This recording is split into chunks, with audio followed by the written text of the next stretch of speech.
Welcome to Zen and the Art of Real Estate Investing, one of the fastest growing real estate investing podcasts in the world. What if you could learn from experienced real estate investors? Find out what got them to where they are now. Get insight into their daily habits and take these insights to inspire your own growth. Each episode, Jonathan Greene shares an in-depth look at the mindful approach to real estate investing. Jonathan is a lifelong real estate investor and the founder of Streamline, a data-driven, investor-friendly, independent real estate brokerage located in Madison, New Jersey. Whether you're looking to start from scratch, get to the next level, or just for a straightforward and honest approach to real estate investing, this is the free mentorship program you can take with you anywhere.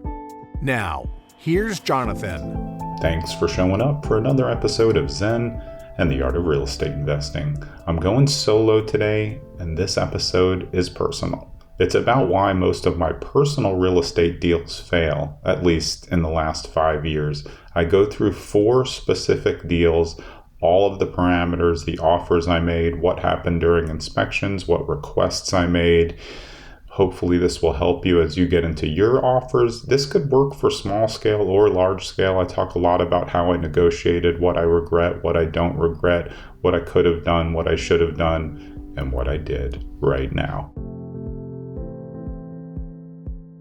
This is episode 338 of Zen and the Art of Real Estate Investing. And this is a solo episode coming at you about my personal real estate deals and why they fail.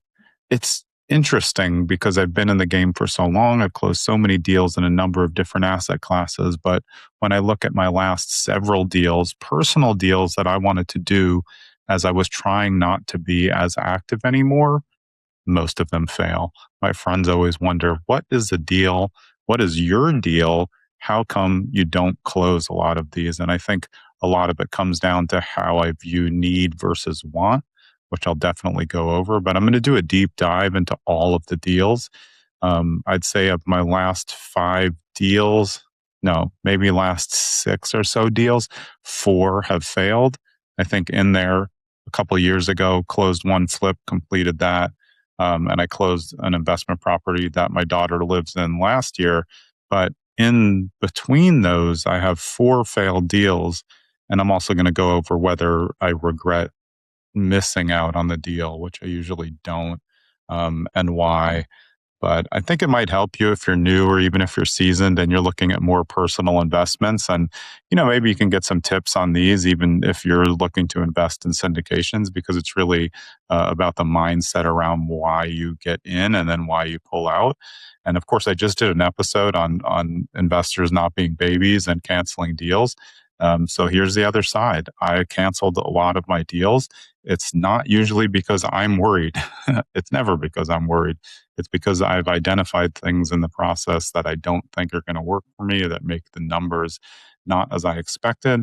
And they're usually something that I could not see straight out.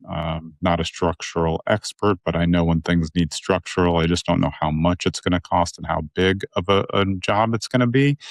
But a lot of different things come up when you're doing residential or commercial transactions. And I don't need the properties. I want them. And sometimes I don't even want them that bad, which makes it much easier to cancel when it comes up. But I will go through why. And if I miss any of these, because there's a couple that probably could have been of pretty good use to me. But look, a lot of real estate investing revolves around ego. I try my best to stay away from that, but I'd say that I've fallen in that trap before. I don't think any of these are directly related to ego, but look, it always plays a role when you're going back and forth. And as an agent, I'm representing myself, so it's really direct to me as an investor. And I can cancel. That's kind of what I hold over their head in order to get the transaction. And none of these that I canceled went right back out and transacted. And I'll try to get into that as well. So I hope these solo episodes are helpful. Again, it cuts down on your total listen time for the week to about 90 minutes instead of 2 hours, because most episodes are about 45 minutes to an hour. So giving you a little bit of that. But we are ramping up our production again. We've got a lot of people in the pipeline. So we've got a lot of great episodes coming at you. But I'm hoping that these solo episodes are also interesting to you because they come direct from me. And as I've said on previous episodes, I'm always driving the conversation as the host, but here are some conversations directly with me. And also, it's really a battle of self-awareness for me to come through, make an episode on this, and really investigate in real time while I'm recording whether or not I should have done it. Maybe I should have got the property. As you know, if you've been listening to podcasts for a while, or if you know me, I'm a hardcore negotiator because I spent many years as a trial attorney on both sides of that occasion in criminal law. And when I got back into real estate, and even back then when I was in real estate, it was hard for me to adjust negotiation to real estate and the people in real estate from criminal law. And so that meant I was very hardcore in a lot of my negotiation. And I still am when it's my personal investment because I kind of know what I want and I'm going to drive the transaction. But I'm sure I can get the best of myself at some times as well. So let's get into it. In February of 2022, I was already living where I live now in Mendham, New Jersey for, I don't know, maybe a year or so, maybe a little bit more. Can't remember when I closed out here. But I could turn and look out my window and I can almost see this first property, which was on Main Street. I lived right off of Main Street. And so this first property was a mixed use, which is one of my favorite. And it's Main Street mixed use, which is like my ultimate favorite, which I've talked about a lot. Main Street mixed use is that hybrid of commercial, retail, and residential that exists on a main street. Obviously, it doesn't have to be called Main Street. This happens to be called Main Street. I'm on East Main Street for this first deal. And I'm an avid walker, so I walk by the property. I kind of see every property on Main Street every day as I walk. And this one came up for sale. I think it was originally listed for $585. Which I thought was ludicrous. I thought it was even more ludicrous when I got inside to see the condition of the building. But I really liked it. The property obviously is still there. And from this is February 2022 when I got my offer accepted. The building is still not in use. Someone did buy it after, and then nothing happened for at least 2 years. I believe the tenant is still in the upstairs. And nothing has been in the retail spaces since I made the offer in 2022. And it's still not. It looks like a hair place is going in there. The sign's up. So soon we may see the first business in that business, for a very long time, probably for almost 4 years now. So it was 2 retail spaces with a residential on top. The residential was a 1-bed, 1-bath, probably, 450 square foot apartment. Not fully renovated, but not a disaster either. My intention was to short-term rental that. And a lot of people say, oh, why would you short-term rental in a completely kind of nondescript suburban area? And because of where I live near Main Street, a lot of the people who live near me don't have the bigger houses. We have smaller houses closer to the town, smaller lot lines. So my thinking was when people's families come to visit, it's kind of a drag to have them all stay in the house. And because there are really no short-term rentals in the area, thought I would clean up on it. I still do. And this will apply to another investment coming up after this as well, which is right next door. So it also had a huge parking lot in the back, which could probably park 15 cars. So very good parking. There was a shed there as well that was kind of filled with stuff, which I envisioned could potentially be kind of like a coffee depot. I thought I could maybe get like a coffee deal with one of the coffee places in town and just run coffee out of there. It's also in a direct walking line for the high school if they're coming back this way on Main Street. So I liked it for a lot of reasons. At the time, I was running my big team. When I was still at eXp Realty, I had a team of about 50 agents. So I was looking for office space. So I was thinking at this time I was going to open an independent bookstore on one side, and I was going to have my team, not brokerage. I was going to have my team on the other side and share space with an attorney who was a friend of mine at the time. That was the plan. I liked the plan. I thought the overhead was low. And I thought it was going to be a great option. Based on other things that are developable on Main Street in Mendham, it looked to me that there was potential development in terms of apartments in the back of the lot. The lot was very deep, and I thought I could maybe build a 2 or 3 or 4 family in the back at some point. So I was holding on to that future potential. Um, yeah, and that was really the plan in my head going in. But again, at 585, I wasn't even in that ballpark, and it's very hard to evaluate commercial properties in a town like this. It's a very small town. You can blink and you're through Main Street. A decent amount transacts, but they come in all shapes, sizes, colors, and conditions. So you're really kind of just, I personally was using my lifetime of investment experience to just put a number on it to see if I could make it make sense. I had a good relationship with the listing agent at the time, going back and forth. I was trying to figure out, if we're in the ballpark, where I can get it, if cash would help. So on February 4th, 2022, made an offer, 450,000 cash, um, which was okay at the time. I had some cash that I had from selling New York properties with my sister, and I thought this was a pretty good money spend for value opportunity. Looking back on it, this is one that I wish I closed on. I don't know if what my plans for it would have been a great idea at the time. I think there was a decent amount of renovation to do. Not sure if I ever would have opened the independent bookstore, or maybe I would have just rented out to someone else. But got to be honest with myself. I kind of wish that I got this one. Um, I think I probably made a blunder on it when we get to the end, but we'll see. So the first, I offered 450 cash. I don't really remember the back. There was no back and forth. I was kind of like, that's my only offer. I can't justify it at any higher than 450. Um, Again, with 2 vacant retail units and 1 rented residential unit for not very much, wasn't really lendable because there was no income coming in. So it was going to be a hard spend. There was more commercial square footage than residential. So you couldn't kind of try to sneak in a residential loan. So I was pretty stuck with cash. I knew everyone else was going to be stuck with cash. That gave me leverage. And there weren't really comps to support the 585. So got it accepted at 450 after a little bit of back and forth and me just saying that's kind of my only number. I don't really have a higher number, and I just was happy to sit and wait. I think they accepted pretty quickly. I believe at the time the seller was pretty happy to get rid of it. He just owned it for a while. There was kind of nothing in there, no limited income with just a residential unit churning income.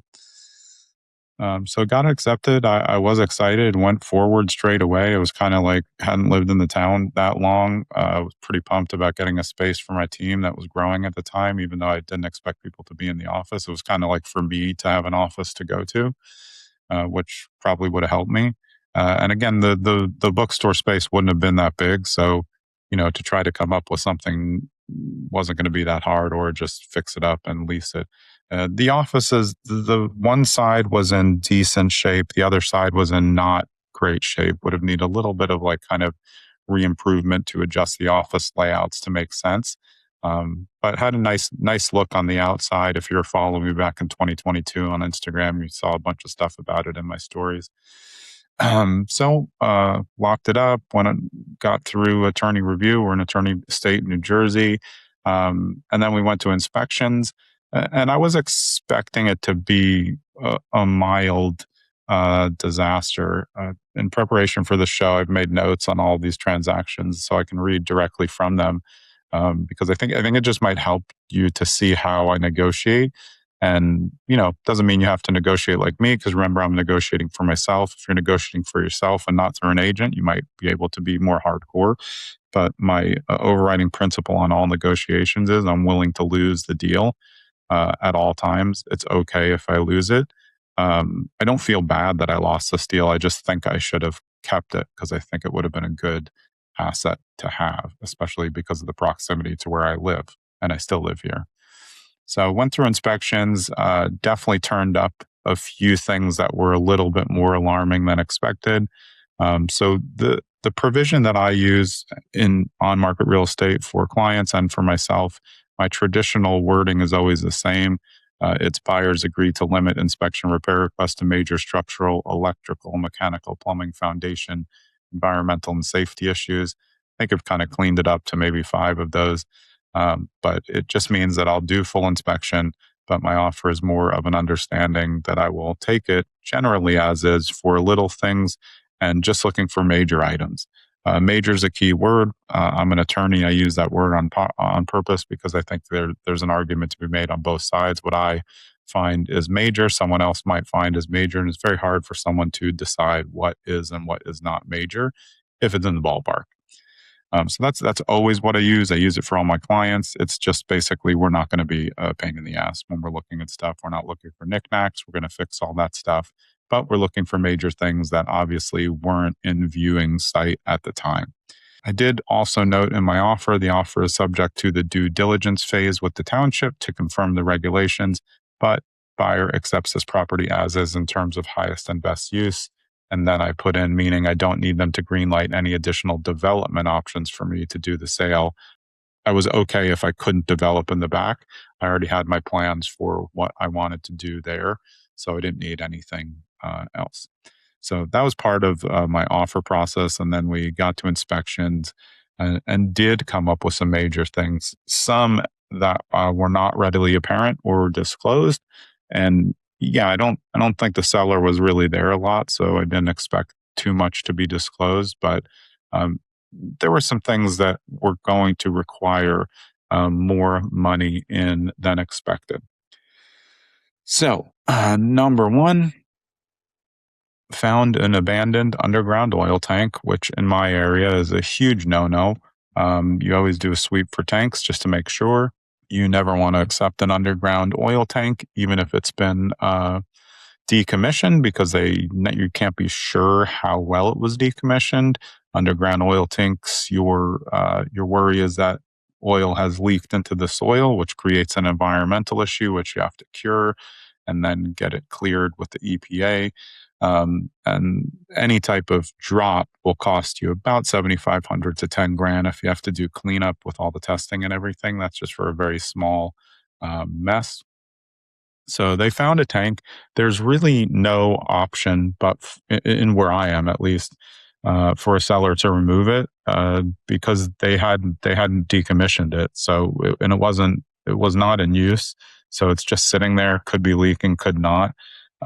So they did agree to remove it. It was a big job, and they had to go in and almost remove where the shed was.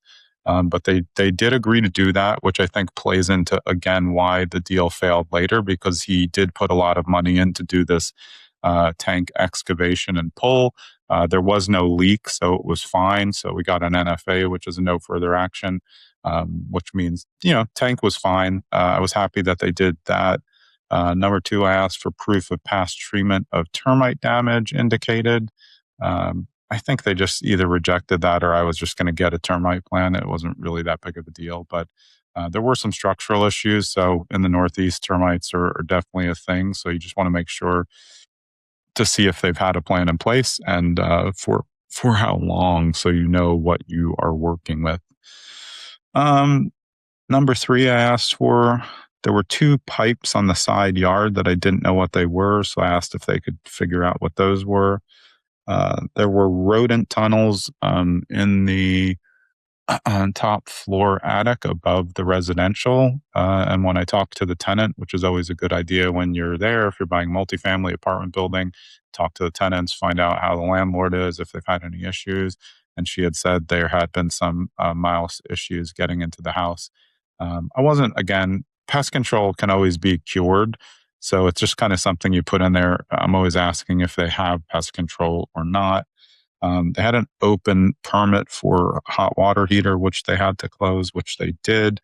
And then these are the bigger issues that came up where I asked to just reserve my right to do further inspection, which I think is a better idea than just trying to ask for a big money amount. It gives you the opportunity to decide, hey, it's not that big of a deal. but also puts them on notice. Excuse me, everyone is going to find this when they do a home inspection. So that's kind of my heads up. Like, I'm finding stuff. I'm not sure if I'm asking you for money or for you to fix it, but I need more time so I can figure it out. So I asked it for time for a plumber to do a full sewer inspection because there was a sewage pipe leaking in the basement. The basement was more of a crawl space, pretty sketchy down there. Um, Something that I used to just call like it's like a horror movie basement. You actually couldn't stand up. You had to like bend like 2/3 of your body. So it's not fun to look down there. I believe they ended up fixing that sewer issue. The pipe was they just needed to complete something on the pipe. It was not a big spill, but there was sewage smell in there. I believe they fixed that and that was done. Then I asked for time for a structural engineer to evaluate the footing under the chimney. And so the chimney becomes the thing that makes the deal fail. And I said, and the loose foundation and lack of visible footings. So it was pretty clear on the right side retail unit, that there was a structural issue coming from below. The floors were not straight. So I was okay fixing structural. I had done it on 2 flips and it didn't seem like that was going to be it. But the stuff about the chimney really became a big deal. So the chimney, my inspector said that the chimney was separating from the house by a lot. Like an enormous degree. Basically, the chimney was about to fall to one side off the house, and that meant it was pulling the house, and you could see it visibly. There was a lot of photos of it. So that was part of my getting a chimney company out to see how much it cost. When we did the structural, it was fine. It was kind of something that the way that I do my negotiation is I know a lot, so I said, if I understand going in, I'm not going to ask for it. I was able to visibly see that I thought only on one side there was a structural issue. I didn't think it was going to cost a lot to fix. And I think whatever I got checked, it was what I thought, which was probably 10 grand or less. So I wasn't going to ask for that, which again, that is how I negotiate. I'm not trying to be awful on everything. I thought I was getting a good price on the property. But it's a chimney. This is the thing that eventually ruins the deal. So we're actually cruising along. Everything else is resolved except the chimney. The chimney company took so long to get me the estimate. And really, I think like probably a week before closing or so, they got me the estimate for the chimney and it was 25 grand. I was not going to take on the 25 grand, but I also was not going to ask for 25 grand credit. So it gets kind of dicey when you're kind of at the end. And I think the seller felt like he had kind of done everything that he was going to do. In my opinion, I helped him because his future sale probably went better because he pulled the oil tank, knew about the structural, and handled everything else. But I don't think they ever handled the chimney. I honestly, I still don't think it's handled. But I haven't gone up close to look at it, even though I walked by on the other side of the street from it.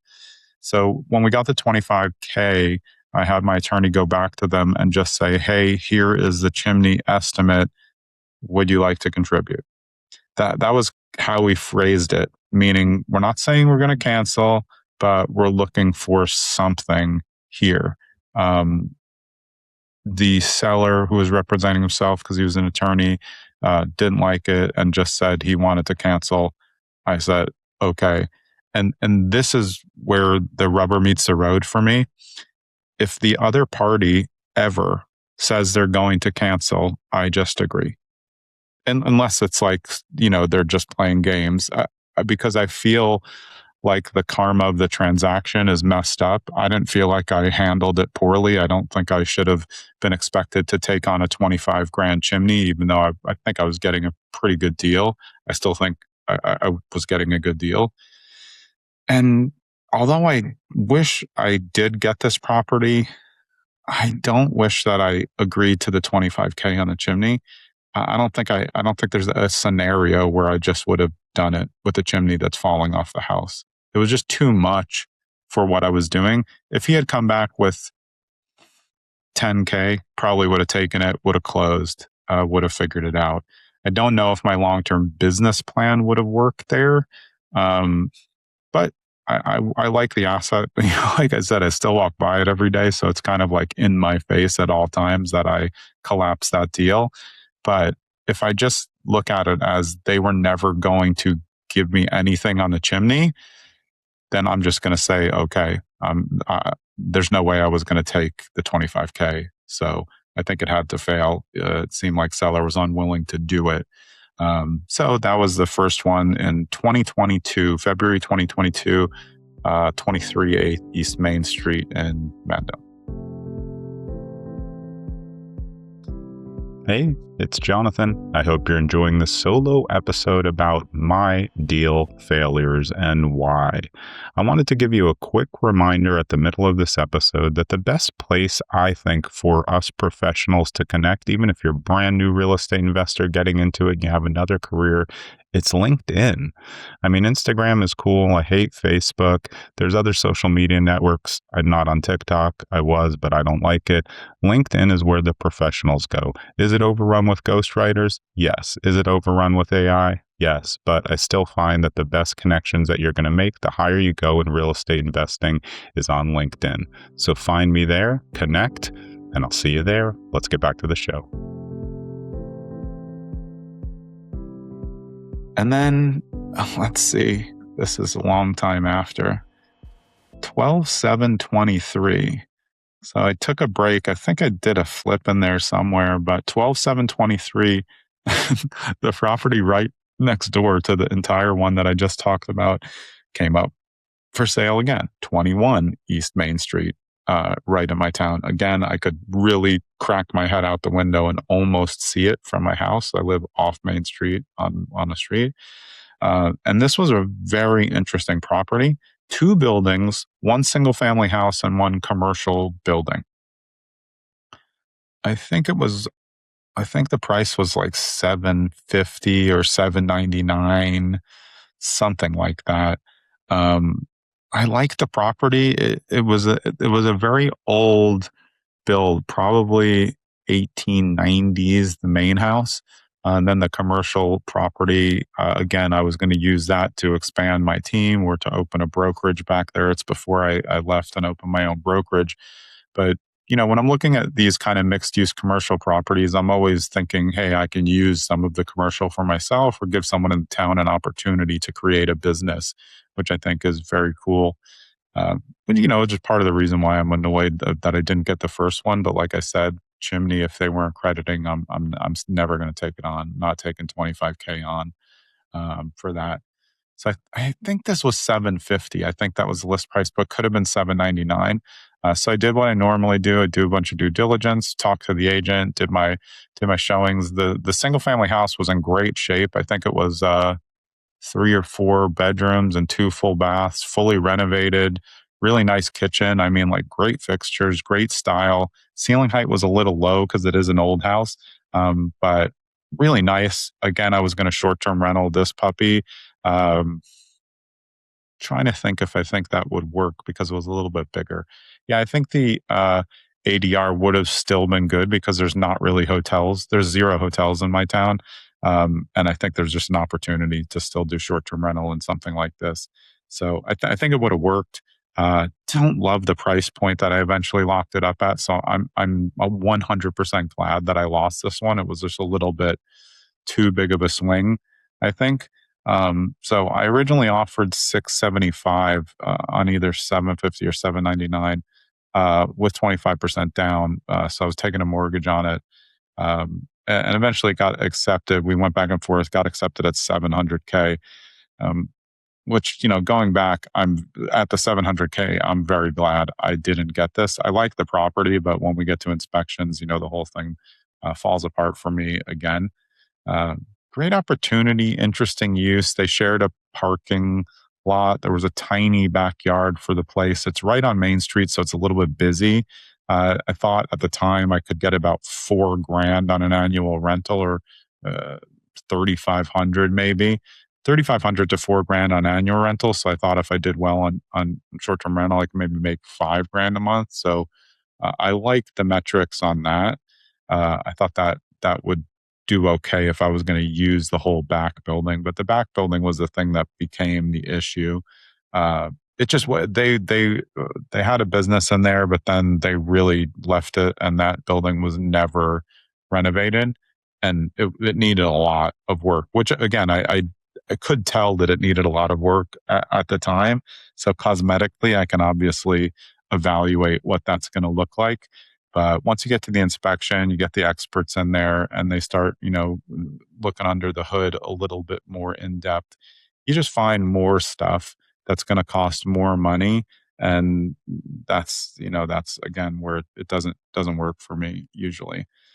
So inspections turned up a whole bunch of stuff in the back house. The front house, again, I really liked, thought it was a great property, loved the proximity to where I am, liked that the commercial opportunity for me was going to be there so I could, walk to work, have a place to go. Again, it's before I had a brokerage.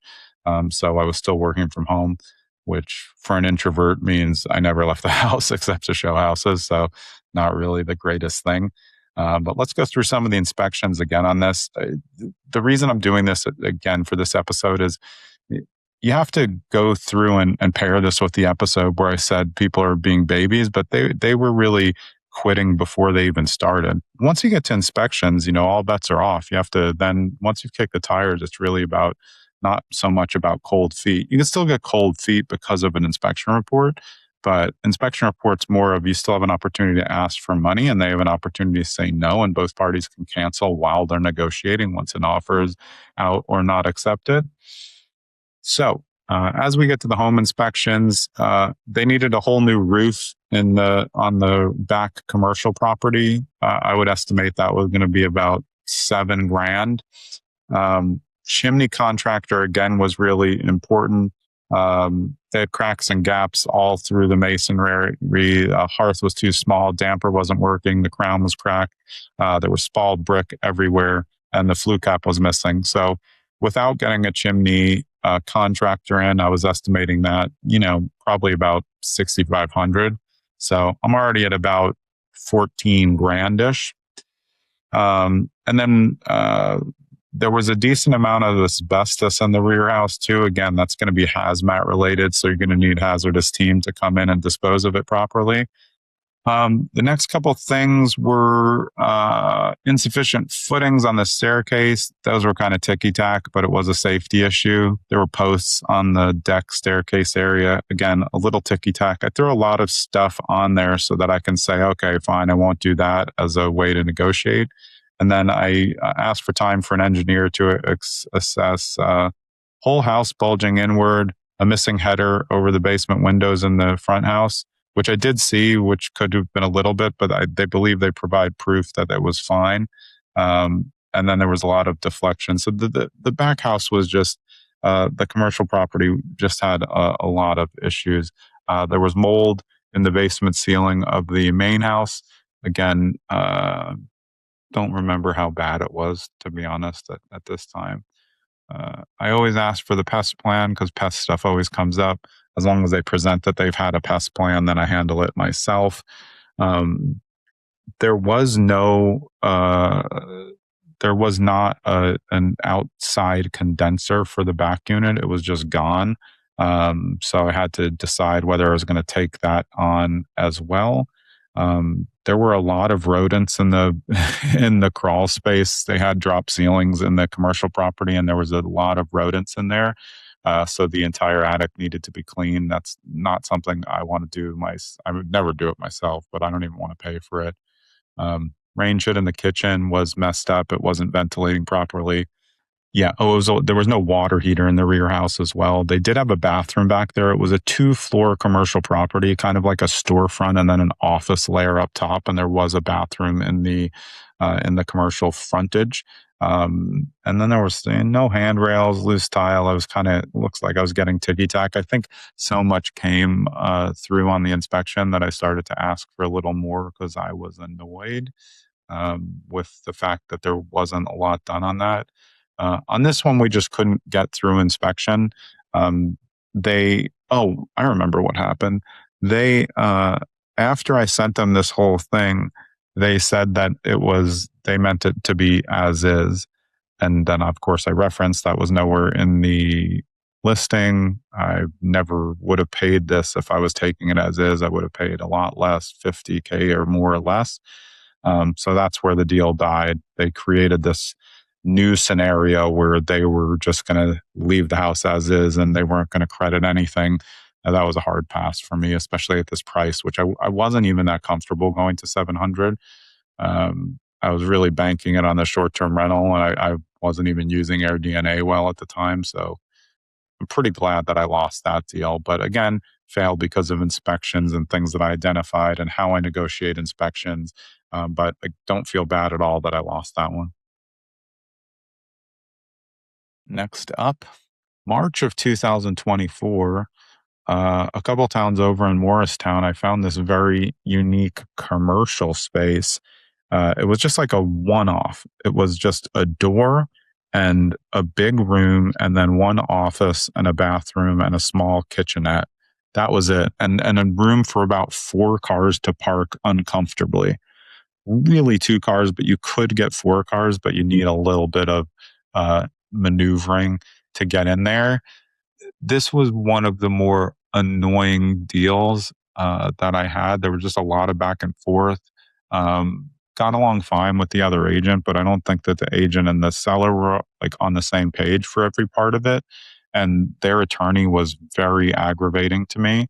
Didn't like how they did business. So it just became untenable at some point.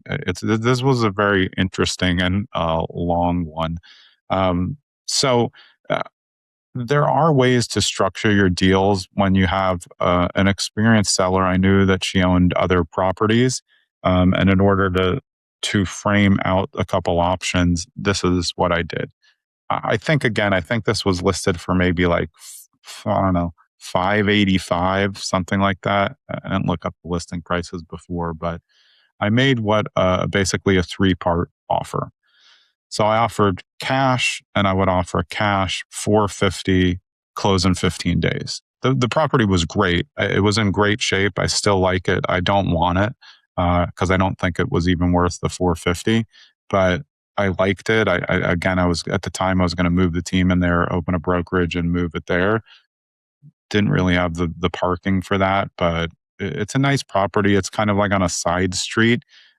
Nondescript, so you feel a little off. There was potential to actually go up and build another level on top.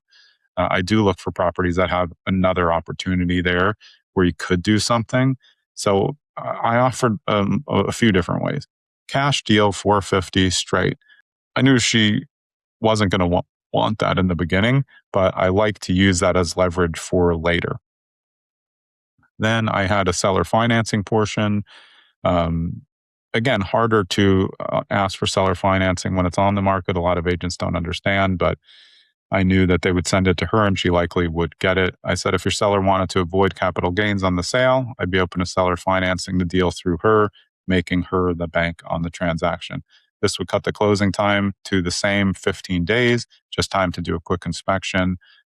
Seller would be capital gains tax on the down payment sum as well as the monthly. So many sellers like to reduce the down payment, pay the incremental gain.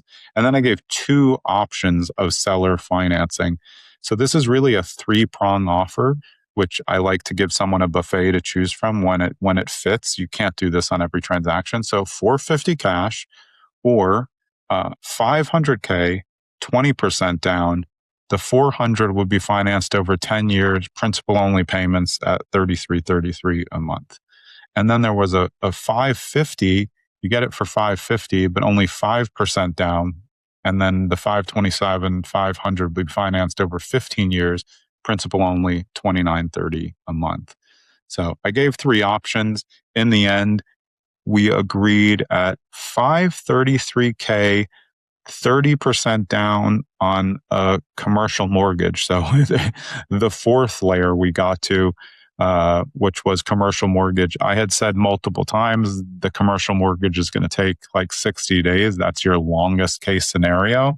But that's what they chose. And we ended at 533K, which again, it's too high. I looking back, I don't know why I was going to pay 533K. It's an impossible property to comp. It's just like a tiny office. I don't know. I was trying to get assets that I thought I could use, but I think I would have got soaked on this one. So I'm glad that I didn't do it.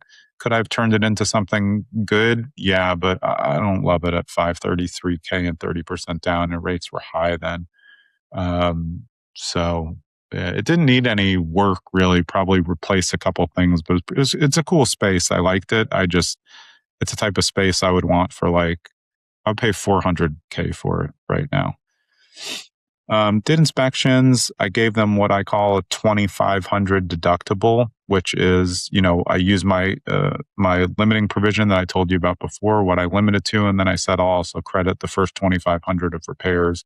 And then again, that's kind of negotiable as well. You don't really want to go through getting estimates, but you could fairly say these are things that are included. And so I said, I'm not requesting these, but I consider these under the 2,500. So I'm making the case to say that the 2,500 deductible has been used. There was an entry wire sealant, bus par electrical, GFCI in the bathroom, and attic stair pulled down defective. Honestly, that stuff didn't cost that much. That was probably like not even $1,000. So, yeah, I probably had more room to go in there. There was an active leak at the water meter and hose bib. Anything that's active water leak, I always ask to be fixed just because I don't want to be responsible for it. It's an easy fix. Probably would have only costed a couple $100. I think they agreed to that. Um, I always do a sewer inspection, which is jamming a camera down the sewer line so you can see it scoped all the way to the street to see if you have any blockages, to see what kind of sewer line you're working with, and if it needs to be jetted. This one was full enough that it needed a hydrojet, so I asked for permission to hydrojet the sewer line before closing, and then have them check again with the camera. And if it was clean, I'll just take it and they'll just jet it. And I was going to pay for that. So I was said that the hydrojet would have been about 800 to 1,000, and I said I would pay for that as long as they let me do it. And again, once you hydrojet it and you can get to it, you can see if there's breaks further down the line. I don't think we could get through a certain point to get all the way to the city line. And then, as usual, I asked to provide all paperwork from past termite repairs. So, to be honest, I wasn't asking for anything. I was pretty much just taking the property. Um, I thought I was being pretty easy, but it took their side at least 10 days, if not more, 2 weeks. I don't know what was going on. We got in a very contentious conversation with the other side because when I'm my own agent, I'm on all of all the emails, of course, and I'm acting on my own, even though I have an attorney for the transaction. I still get annoyed. So I was pretty much taking everything. I just wanted to jet the sewer. I like to touch all my bases. I don't really want to leave anything for chance later to come up. I'd just rather know everything. I think for some sellers, especially if they're used to residential transactions, they think people are just going to take everything as is, which is insane. Don't know why I would do that. But everything else was fine about it. What happened was they were taking so long to get back to us on these very minor repair issues, like 2-3 weeks. And until they got back to us, I wasn't going to send my paperwork for the mortgage. I just wasn't, because it's just a pain. And I didn't want to do it. And my lender, Bob the broker, what's up? He knew that I hate doing it. And I said, until they respond, I'm not going to do it. And then they finally did respond. It was no big deal. They said they were going to do it, but it really took like 2 or 3 weeks. So then I said, well, we need to ask for an extension for 30 to 45 days to close the commercial loan. And they did not want to agree to that.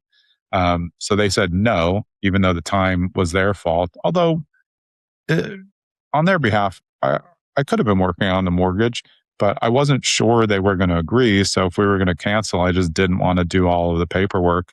So I got to put some of that on myself. Again, I think that's an ego thing, or just being an annoying, like if they're not going to answer me, I'm just not going to do anything. And I think in retrospect, what that tells me is I wasn't happy with my price. On the first one, I like that property. I still wish I got it. The last one and this one, I think I was too high on the price. So I wouldn't say I was looking for reasons to make the deal fail, but I was going to be much harder about it. And if they gave me an out, I was going to take it, if that makes sense. I agreed to it. I will go through with it. I'll do very reasonable negotiations. I don't get crazy, but I'm not going to let them get one over on me, even if it's something small, because I thought I was paying too much. So again, I was not looking for a way out, but I would take the opportunity if they throw the life vest in and we can't get to it. So we asked for the extension. They said no. They asked for money to be paid per month up until the time that we closed, and a couple other things that I found ridiculous. So we just immediately went into cancellation. That was on April 10th, 2024. So it was March 2nd, 2024, where we got the offer accepted. And so April 10th, it's a long time for a cancellation. That just shows you that the other side was like not answering for a long time. And every day that somebody's supposed to do something and they don't, I get more and more annoyed. So I do think at that point, I was definitely like, I feel bad karma on the property. I don't want it. So when we got into a mutual cancellation posture, we both took it. I'm sure they were annoyed with me as well. So that was April. It went back on the market. P.S. The first one was eventually bought. I gave you that. The last one was never sold. The 21 East Main Street, the two buildings, that one never sold. The owner kept it and I think is reoperating his business out of the back now. So that one never sold. I don't think this one has sold. They definitely went back on the market. I don't even think they had a lower price, but they were back on the market so long that in August, I got an email from the agent that said there were a lot of people with commercial loan contracts, seller financing, and lots of rental interest or rent to buy.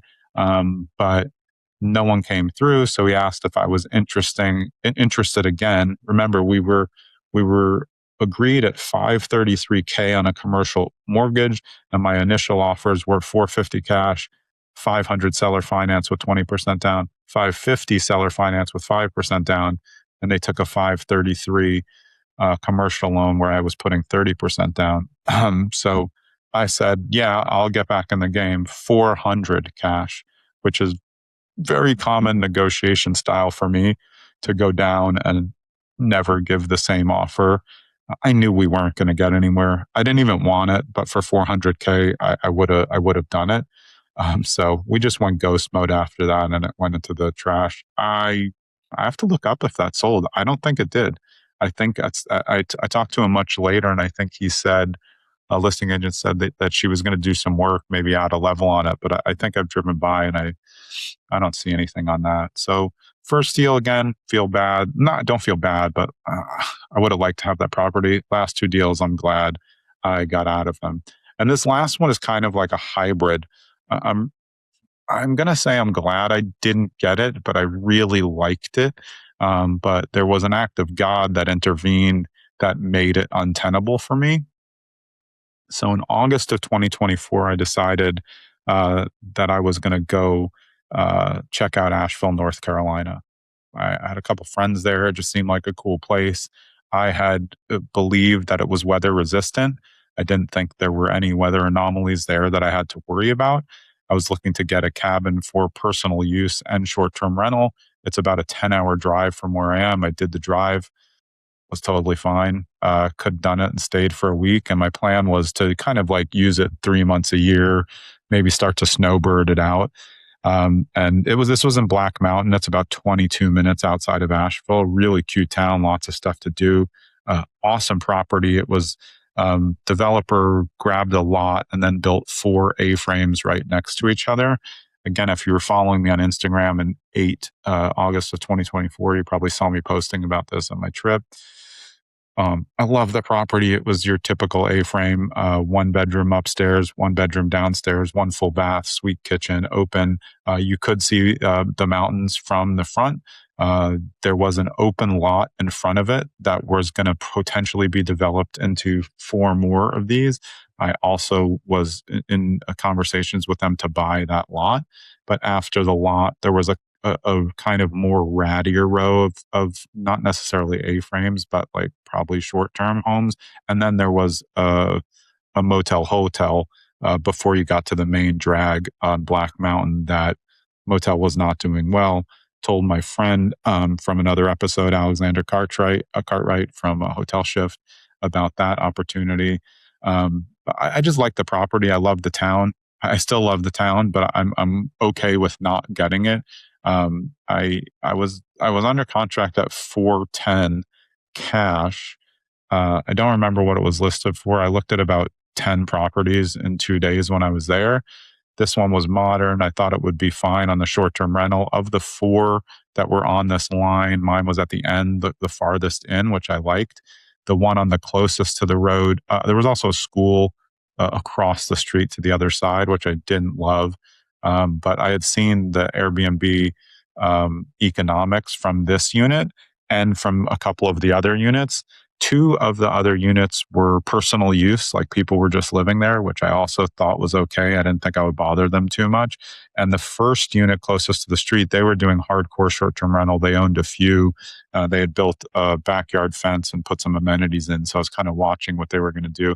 I didn't have much room for amenities. So it was really like you're going to Black Mountain and Asheville to hang out and you want to walk to the town, which would have worked great for me. I think my kids would have liked this one too. I sent them a lot of pictures when I was there. So we did the inspection, found Orangeburg clay pipes. The seller was really cool on this. I don't think either of us have any animosity after this deal, which normally there is on these deals that I eventually cancel. They didn't know that there was Orangeburg. They had checked on other things. But when I went to do a sewer inspection there, no one had ever done that. So, I mean, maybe they'll start doing it now, but Orangeburg clay is like just basically dust. So they were going to fix it all PVC. It wasn't actually a big job. But it probably cost like $4,500, $5,000 for where it was. So that was 820. And then they move a little slow there. So we're in September. And then the big storm came October of 2024 and just demolished Asheville. Black Mountain was definitely hit. It was a weird time. We were pretty close to closing and I was checking on the property. I couldn't get any information. My realtor's power was out. She had relocated to another place. My friend there was a disaster. Her whole studio was ruined. It's just a lot to watch what people were going through there. But my original premise of getting this personal use short-term rental in North Carolina was that it was going to be weather resistant and I wasn't going to have any problems there. And this just shot that in the foot. I just didn't want to deal with a weather anomaly or people. The place did not get damaged. However, they said that I think a sewer runoff or septic runoff from another property nearby created a groundswell of water, and water did get into the house. And that kind of gave me I'm annoyed about the non-weather resistant, and it gave me an open to cancel.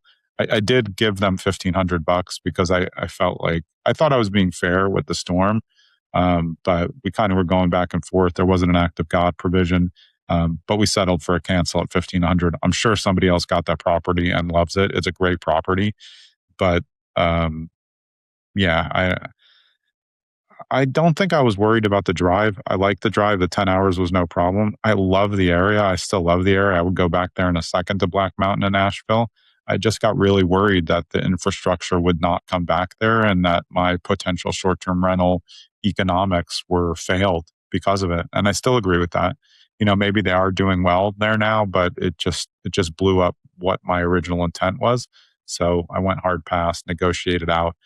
Gave them $1,500 to keep out of my deposit as kind of a fair agreement. And that's it. So, I mean, that's 4 out of my last 5 deals, or maybe out of my last 6. My last deal closed the house for my daughter, but this is kind of more of a idea that if I balance this against the show that I did a couple of weeks ago on, why people are quitting early, that's really a mindset thing. But, negotiating and buying properties is a mindset thing. you don't have to feel bad when you uncover things in inspection, or floods or tornadoes and things happen and you don't want the property because it doesn't exist in the same condition. So these are 4 examples of deals that I had that failed. Only the first one I kind of wish I still had. In theory, I wish I still had this cabin, the A-frame in Black Mountain, but I just don't know how much I would have used it. I still like the idea though. I'm thinking about it like as I'm here, and I still like it, but I wouldn't have wanted it knowing that the water got in. So that would have been a huge no for me. So really 3 out of the 4, I'm not worried about. The first one, like I've said multiple times, probably would have been a good buy at a price. I don't think anyone could acquire that for that now. And I'm interested to see when it comes back up. So I hope that was helpful. That's kind of a breakdown on my mindset for inspections, repairs on personal deals. And again, these are different properties. They all were not residential. The first 3 were commercial entities. 2 were mixed use. 1 was a straight out commercial, and the last one was a residential short-term rental. And I'll be doing a few more solo episodes on where I'm at my short-term rental journey, as well as I was looking to get back into it now. Not so sure. Not so sure. I really like being passive. I really, really do. So I appreciate all of you for listening. Again, maybe this episode wasn't for everybody, but if you're a newer investor or someone who has trouble in the negotiation phase or doesn't have a good relationship with their agent, hopefully this is helpful to give you the idea of, what's a big deal in inspection, what you should be hardcore over, that deals fail and you can't whine about it. And that sometimes both parties, it gets a little bit contentious and you just got to try to figure out what the best resolution is. And for all of these, it was the right resolution. I would have never, again, on the first one, I wouldn't have closed if they wouldn't give any money on that $25K. But if they would have given $10K, I would have closed. And I don't know, maybe it would be a whole different situation now. Maybe my brokerage would be in Mendham and not Madison. And I would only have to just walk there 1 minute, but things happen for a reason. Real estate is very tangible, but it's also something that you can sell, trade, deals fail. It's just something that happens. It's part of the business. Appreciate you listening to Zen and the Art of Real Estate Investing, and I'll see you next episode.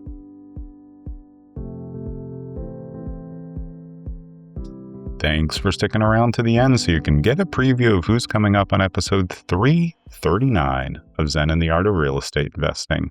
It's Mike Russo. Mike is currently the head of product innovation at auction.com. Yes, the largest distressed real estate marketplace in the U.S., where he leads initiatives that drive speed, liquidity, and transparency in property transactions. We're going to talk about foreclosures, auctions, what comes up on the site, as well as his background, which included launching Spark Offer, a tech-enabled offer platform, which was later acquired by auction.com. See you next episode with Mike.